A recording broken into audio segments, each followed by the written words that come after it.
Good morning, everyone. Welcome to our Parent and Caregiver Corner.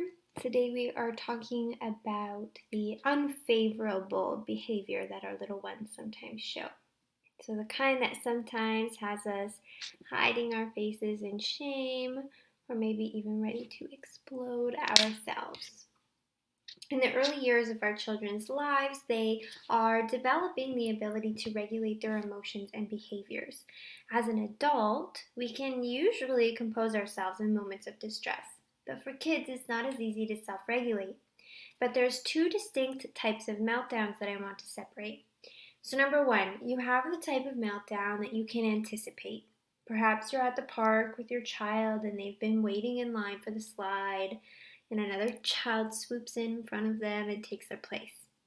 In this moment, you know the trigger and you can assist your child by co regulating in that moment and maybe saying, it's okay. Our friend didn't realize that you were there. You'll go next, okay? Take a deep breath in and a deep breath out.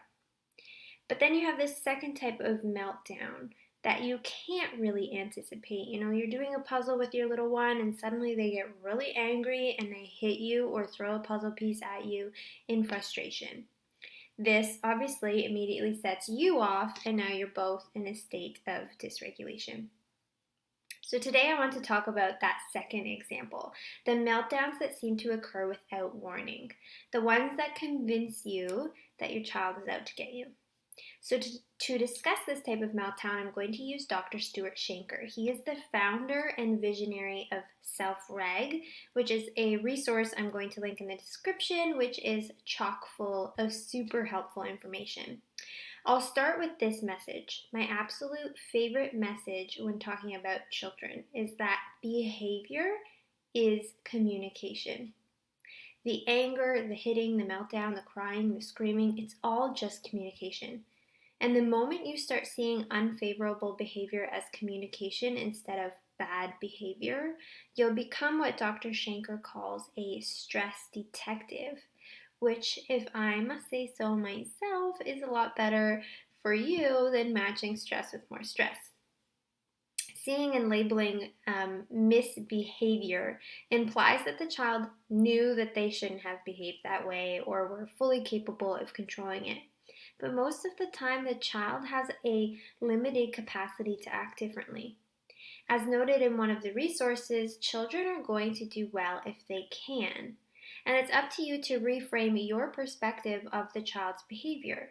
You'll need to become a stress detective to determine what is causing the behavior. So Shanker uses the metaphor of an iceberg to explain this behavior.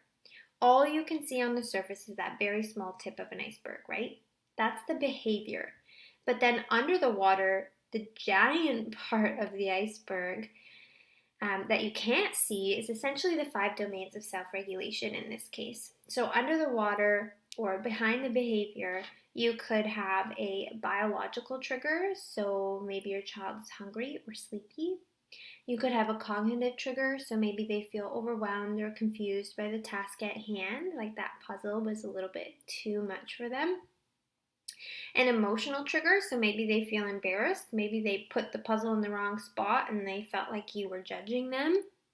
Number 4, a social trigger, maybe they feel excluded.